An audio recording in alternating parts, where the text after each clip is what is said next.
Welcome back to The Edge. Moz has been acquired by iContact.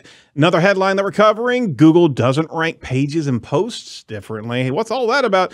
And have you noticed the June 2021 core update? It's coming. It's here. It's possibly affecting your site. You're listening to News from The Edge for the week of June 7th-ish to 2021 here on Edge of the Web Radio. From the Edge of the Web studios, here's what we're looking at this week.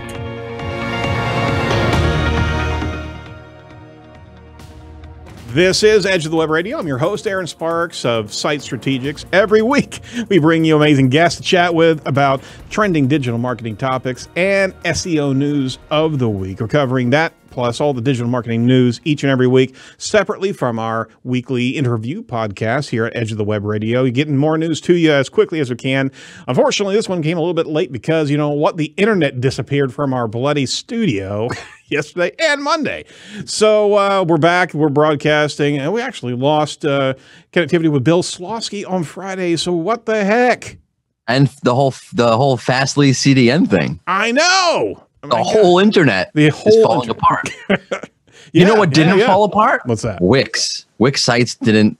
They moved to another CDN automatically. Really? Because they had that entire backup process ready to go at a moment's notice. That's right. Little plug. That's what I do. That's why I get a paycheck. Wow. For that.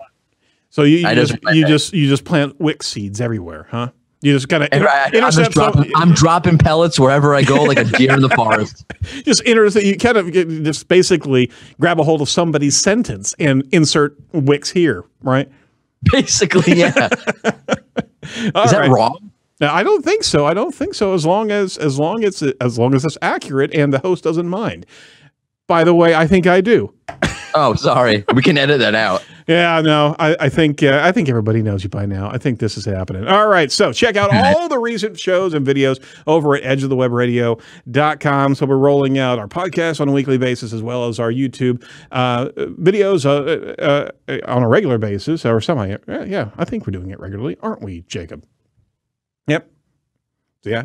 Just wanted to make sure that he was on the stick there. Yeah, all right. I'm here. So check out everything over at edgeofthewebradio.com. This is the Site Strategics news desk of Edge of the Web. Joining me preemptively is the pellet dropping Mordy Oberstein. I've never been described as pellet dropping before. There you go. The unmutable pellet dropping Mordy Oberstein. So what am I supposed to do? Not talk while you're doing your intro? No, of course. That's crazy. Who would think, right? I don't know. I don't know what to do. So Mordy here is SEO liaison at Wix, and Mordy's actually going to be jumping in and taking the host seat for a couple of weeks here as I meander off into South Carolina world. So thank you for joining us, and thank you for not destroying our show. I will try. I will try greatly not to destroy things. Thank you. Thank you very much. Now, you do have that mute button, Jacob. I'm just saying that, you know. Yeah, but it's normally just on me. Oh, gotcha. There's only one, so it's either you mute Jacob or you mute me. It's flip a coin. I think we can afford another button. All right, let's do that. All right, so what's going on in your world? You sound like you got a cold, man. I am sick. Yeah, my kids have been sick for a week. Two out of four have been sick for a week. And as a gift, they decided to say, here, take this and enjoy it. Exactly. So that's the benefit of having kids. They come home with, I mean, they're like little evil scientists with their waxed mustaches coming in. They lick doorknobs and this, that, and the other. It's gross. I tweeted out the other day or today, whatever, depending how you look at it. Recording today when this drops, who knows? Right. I gave my kid a bag and a thing of tissues, and I said, when you're done with the tissues, put them in the bag. And it's all on the chair, and none of the tissues are in the bag, not a single one. Oh my gosh. You think he did that in spite? No, not in spite. Just their nature. I would love to meet Morty's kids whenever they grow up. They have a lot of personality. The amount of influence he has. He's creating small terrorists. I'm assuming. They call him mini-me. All right. So hopefully you get better here soon and don't sneeze on the mic. All right. Thank you. Yep. All right. So our first article of this session here is from Search Engine Roundtable over at Barry Sports' blog. iContact now acquires Moz. The financial details not disclosed, but promises a bright future. So on Friday, the news broke that Moz has been acquired by iContact, Contact subsidiary of J2 Global. The final details about the acquisition were not disclosed. But the CEO, Sarah Bird, actually got on board with on Friday and broadcast out with the CEO, I believe, of iContact about the news. This came to a shock to many, although we all knew, according to Barry, that the goal in the past several years was likely to sell the company. So iContact, which has been known as an email management system, for lack of a better description, right? They've been around for a good deal, but they haven't been a sizable force to be reckoned with in the EMS industry, like Constant Contact and the like. So they acquired Moz. I tell you what, my personal sentiments are that it's a shame that the Moz community is not going to be as strong as they were in years gone by. I think this is kind of a software sell, and for the longest time, we've known Moz as the community where you could participate, ask questions, and interact. It truly was kind of the light up on the hill for the last 15 years as SEO has grown, and it's a shame to see that brand be acquired because there's been so many incredible participants in that. Of course, Rand Fishkin, who's the founder of the organization, but on top of that, Brittany Mueller and Ross Jones, right? I mean, there's so many participants. Dr. Pete. Absolutely, that are in there, and we don't know what that community is going to be like. There's no picture yet of how participants are going to be. So I see this as a dying of a particular light that led us for a very long time. What do you think about that, Mordy? I would tend to agree with that. First of all, I love the headline by Barry. Like, they predict a bright future. Yeah. Like, what are they going to say? We predict darkness. Exactly. It's first off, it sucks. It was a couple of years ago already. I'm terrible with years. Moz had I think Barry mentioned in the article that Moz had to lay off 28% of its community staff. Yep. It's been a dying. It's been a dying community for a while, unfortunately. And I personally love Moz as a brand. I think everybody does. Mm-hmm. And it's it's interesting. They merged with Stat also a couple of years ago. Mm-hmm. I guess that didn't work out the way they thought it would. Right. Now they have to sell, which is, I agree with you. I think it's just, I know iContact is huge. It's way bigger than people think it is. I saw Dr. Pete actually tweet about this. Yeah. I had no idea. I just knew them as an email CMS. Who knows? But yeah, you're probably right. I tend to agree. I mean, because we saw it grow so much, and all the different tools that Moz had, and then they overextended themselves, obviously. And I've no perspective except of just seeing on the sidelines how they grew. It was a pinnacle to be actually to contribute into the Moz blogs. It was a matter of accreditation. Right, prestige, absolutely, and they had to implode a little bit to get back to the core elements of SEO, rank management, and page scoring, as well as they invested highly in the local metrics. We interviewed Rand, I think, in 2018, whenever these decisions were being made, and he was very transparent and he somewhat somber, but I mean, he was forthcoming with a lot of information regarding. He's very good like that. He really was really good. And it's just I don't know. I don't think this is at all a testament to the SEO community, except that there was an era here, and I think this era is gone. Right. Yeah, I mean, I think it's been gone for a little while now. Sure. I mean, it's don't think people realize how competitive the SEO tool world is. Right. Right. I mean, in your enterprise level, you have your Conductors, your Bright Edges, your SEO Clarities of the world, and it's even for them, it's very difficult. Right. And then you have your SEMrushes and your Ahrefs. It's a very, very, very hard market. And then retaining those clients once you get them is even more difficult. Sure. All right. Well, again, we wish the best financially for everybody that was involved in that acquisition, and we certainly give the best possible blessings for all the individuals over at Moz, and we hope that they continue to contribute into the space. And good luck to everybody there. All right. So something else that we want to jump into here and kind of questioning. Is over at Search Engine Journal over on Matt Southern's posting. Google doesn't rank pages differently than posts. All right, so Googlebot doesn't recognize the difference between posts and pages. Therefore, they have equal opportunity to rank in search results. All right, so there's the headline and subheadline here. All right, so I'm going to tackle this thing.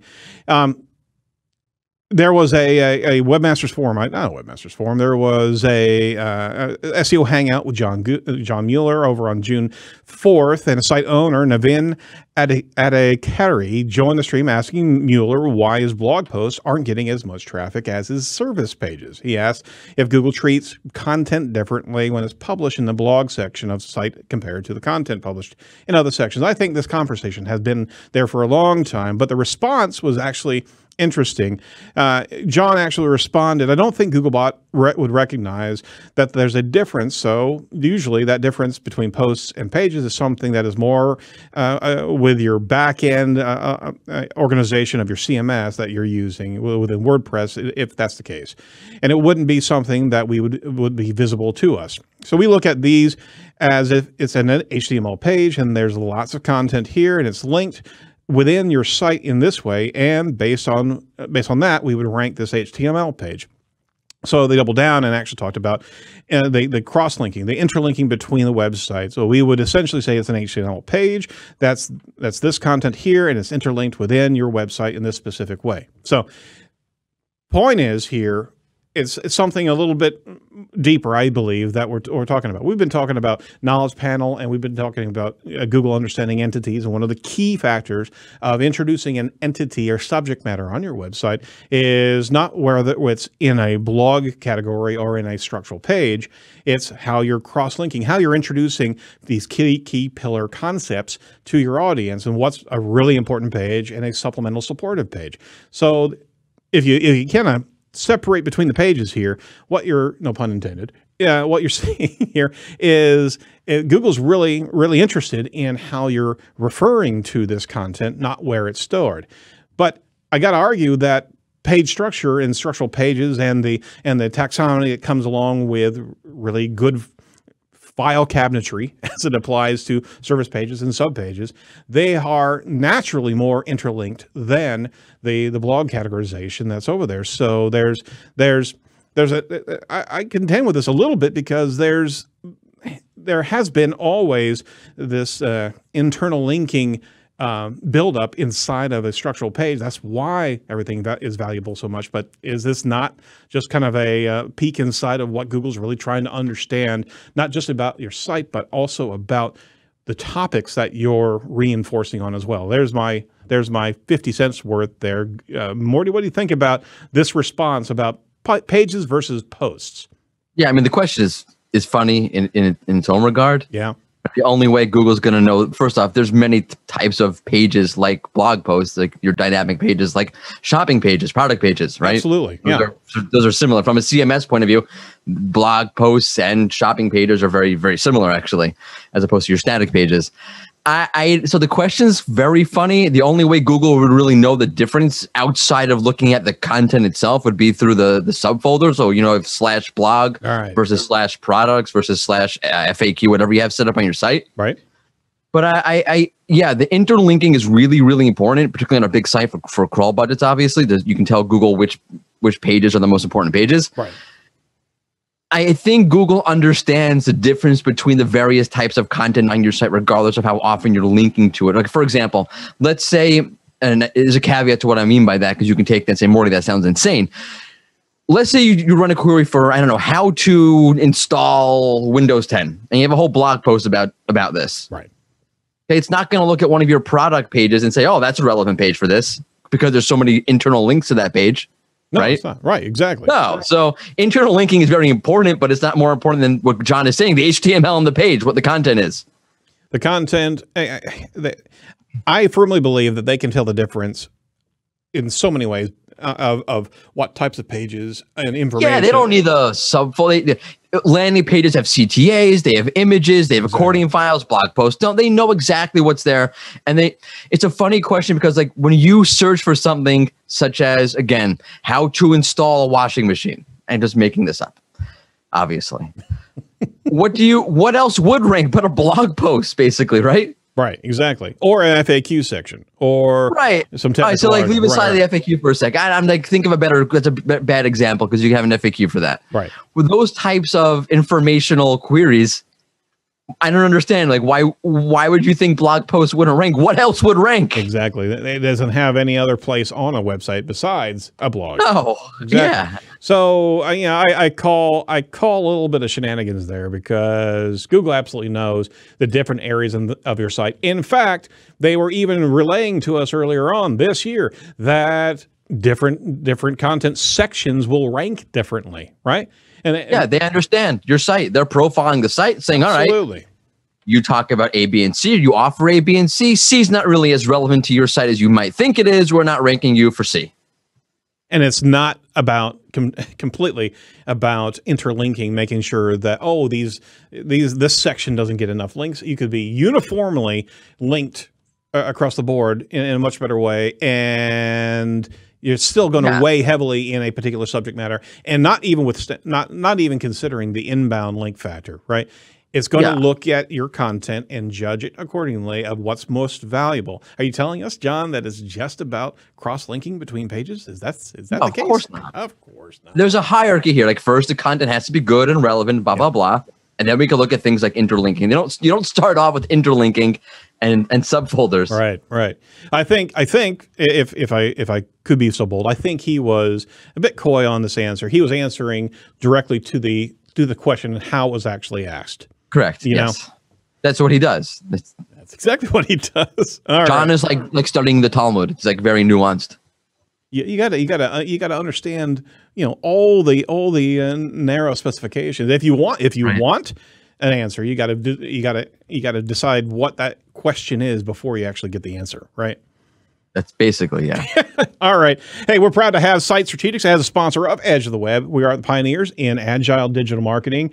Core specialties are technical SEO, core web vitals, SEM, social media management, conversion rate optimization, and all focus on results-based marketing that actually works. So we've actually developed a really cool content curation process here in the studio. We also perform omni-channel media marketing, just like the content you're listening to or watching today, as well as the content curation process that I was talking about. We actually cycle through and learn from all the different things that we're doing. And so whenever we have a client, we'll actually bring them into the studio and be able to provide a number of different interview processes to be able to curate, milk that client of all the content that they know, all the subject matter, and be able to utilize that as core structure and FAQ and post pages. Boy, that sounded very, very difficult and painful, but it's not really. So if you're interested in what we do for you, give us a call at 877-SEO for Web or 877-736-4932. And I promise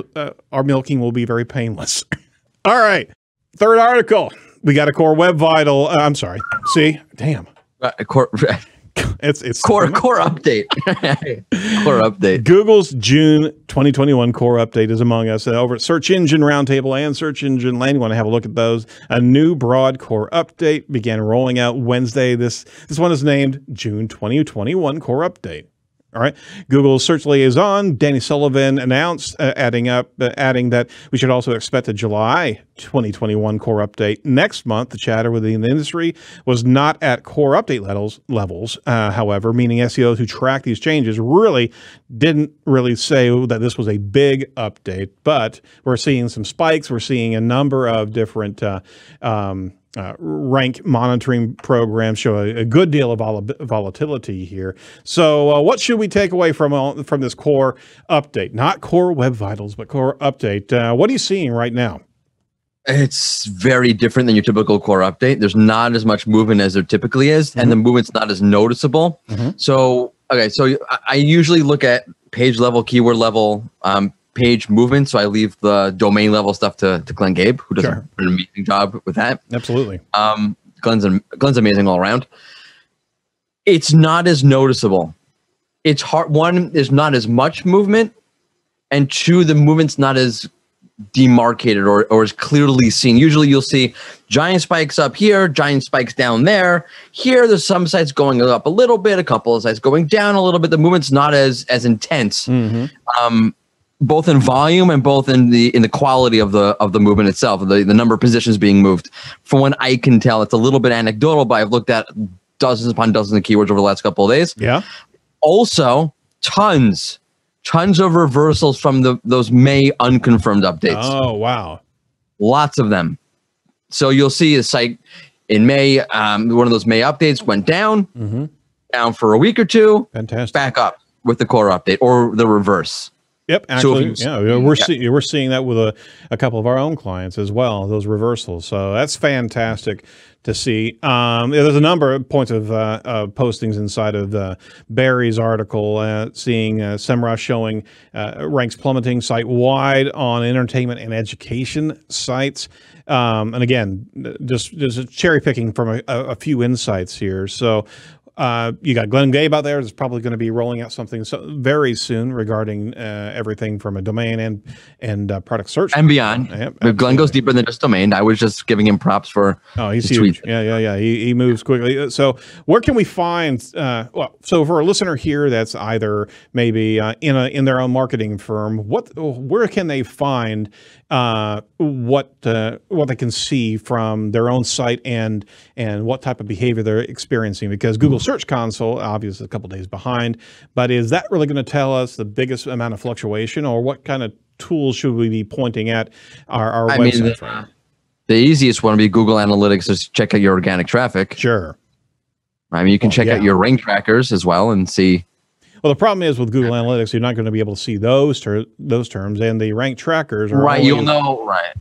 Only you'll as know good the as domain level that you've lost traffic. Then you have to go figure out, okay, which pages lost that traffic, and for which keywords did I lose that traffic. So you could wait a couple of days for the Search Console data to come through, or you can check out your local rank tracker. I don't mean local like local SEO rank tracker. Whatever software is out there, and whatever software you're using. Yep, absolutely. So there's some really good ones out there. So for business owners that are listening to this show, they're saying, okay, what in the world should I do here? We certainly recommend a number of these different platforms to go. And a lot of these platforms you can use for free, and they have or just some of their tools for free for sure. Absolutely. By the way, this is only part one, right? There's a second update coming in July, which is in and of itself extremely bizarre. So this update itself is bizarre. In the way that it rolled out, as Barry mentioned, rolled out slowly. The amount of movement and the significance or the severity, that's what I'm looking for, of that movement is not normal. And then there's on top of this a second update, a sister update in July that they was pre-announced. A twofer. So we don't know what has been actually affected, and we usually don't know until months after the fact when all the data is kind of sifted through. But now we won't know what the June was, because July is going to be hitting. July is going to be hitting, and you won't know which you actually got affected by, right? So in a way, if you get hit, sit tight. There's more. You don't have to worry. Like, hey, there's a July one coming, so things can get infinitely better or infinitely worse. Jacob's got a question. Do you guys think if you do nothing at all and you went down a little, the next one will bring you down harder? Like maybe this was people always complain, oh, it's so bad, it's so bad. Maybe they thought, well, what if we release it and just make small changes, give people some time to react to those small changes to try to curb out a big one, maybe? I don't know. You really can't see. And we've talked about this on the show before, and a number, even Mark Trapphagen was talking about this, is there's so many times that we're chasing our tail on how to react, how to actually adjust. You really don't know until the data actually pans out. So trying to react to something within weeks after the core update gets rolled through. It's very difficult, especially with the second one coming. I mean, unless you see something glaring. Right. By the way, Jacob is right. That does happen. Well, Google will knock you down a little bit and then knock you down a little bit more. Or conversely, by the way, it could knock you down a little bit. And there's multiple patterns. It's like sucks. So there could be a throat punch, and then it kicking the nuts, or then it goes. Go for the leg. Which roller coaster would you compare this to? Ooh, it depends if you. I tell you what, we have no idea yet. I don't know the names of any roller coasters. I only know a couple local. Batman. Sure, that's Batman. Batman's a roller coaster. All right, so we got the Beast over here at Kings Island. I tell you, but you know what? I had that mental image of here we go. Tick tick tick tick tick tick tick tick tick tick tick tick. Oh, well, okay. There's another curve. Oh, we're gonna go around in a corkscrew. Fantastic. Could we do an entire podcast from the Beast? I sincerely doubt it. I think we should do that. It's a long ride. We should do that. It'd be huge. And the analogy of core website updates, right? Core updates. Oh my God! I just want to see you going through those tunnels, trying to fight the G-forces, screaming into a microphone about news. Yeah, well, he won't get the phone number right either way. So nice. Yep. Just milk it. Milk it. By the way, back on point for a second. If you do want to see what's going on with your niche, what you could do is take a look at your competitor. If you're using one of the SEO tools, right? Take a look at which competitors gained versus which ones lost, and try to profile those pages. Absolutely. That gained and lost, and see, okay, what's on those pages, what's not on those pages, what did they do differently, what did I do differently, and profile it that way. Right. You have to have a good understanding of the competitive field first, right? Because so you can pull out lessons, themes, right? Absolutely. Google intent shifted, or Google now really is very focused on this particular way of understanding this page. Conversely, looking at your competitors, and if you see them all go down, we were looking at one of our clients in a particular industry, and we saw a uniform drop across the board and at that point in time, you're seeing, all right, well, this update actually happened, and the entire industry took a bit of a nosedive here. So that can at least, very good point. You can at least get a little bit of, I mean, exactly, the YMYL, the medical community back in 2018, right? In August, there was a sizable, that was a whole mess. That was a major mess. But yeah, by the way, there's also keywords that do that. They're just unstable keywords. Yep. They're just, everybody's moving around constantly. News keywords are generally, that's the norm for news keywords, yep. But there are keywords in other verticals where you'll see, like Google just testing everybody all the time. So there's not really much you can do there. No, absolutely not. Or get another keyword if that's what's going on. But what we have seen over the last couple of years here is a reversal behavior on a number of these updates. Just like you were talking about, there was a reversal even earlier in the year as well, back in March, I believe, when we had one. And there was also back May of last year, there were some changes that got reversed from that core update. So yeah, that was the whole question, right? Do you have to wait for the next core update to see a reversal? I think the answer was technically not, right, but most likely yes. Right. That was a sentiment from the community. So basically, it's a hold on. Roller coaster analogy is pretty good. And, white knuckle it all the way through. And you can't really, one of the worst things that you could do is try to overreact. That's right. If you decide to restructure a good deal of your categories or your structure pages, or do a massive amount of relinking, you won't know. You got to pay attention to watch what pages and keywords dropped, and then hypothesize a reaction. If it's happening right now, hold on, don't do anything, right? No, don't chase your own tail. You're just wasting time and money. Yeah. Exactly. I'll tell you what's not a waste of time is SEO chat. Hashtag SEO chat each and every Thursday at 1 p.m. Eastern. What's going on this week? This week, ironically enough, we're talking about EAT in the health space, because the health vertical is the most authoritative, the most YMYL-ish of all spaces. That's a word now. It is now. So it's EAT, YMYL, SEO, all sorts of acronyms. This Thursday, 1 p.m. Eastern Standard Time, is hosted by Michelle Fortin. Very good. Very good. So set your dials there and watch the hashtag because there's a lot of great stuff that comes through. And I do believe that it's been relatively trouble-free here for a couple of weeks. Yeah. No. Everything is copacetic. We're all good. Everybody's happy. All right. So Michelle Fortin, we certainly wish her the best, and we'll try to jump in there on Thursday and find out what's going on. All right. So that's it for us over at The Edge. Thanks so much, Mordy. We wish you the best to get healthy and nonstop filled, right? Thank you very much. I can't talk. I'm off a clef. Yeah. All right. That's it for Edge this week. Want to make sure that you listen to the Mark Traphagen first interview that we did, and there's a second one coming up. We had really good insight into enterprise SEO and some of the troubles and travails inside there. So enjoyed it highly. Be sure to like, comment, and subscribe to our YouTube channel as we move our video content out regularly, and let us know how we're doing on the show. How you like the news, and also let us know as Morty takes over first chair how you like him doing it as opposed to me. I'd love to hear some input there. I have nothing on you. You have the podcast voice of all podcast voice. See, he's a suck up, isn't he? I give you one compliment. Don't milk it. All right, so from all of us over at Site and Edge, stay well, stay safe, and do not be a piece of cyber driftwood. We'll talk to you next week. Bye-bye.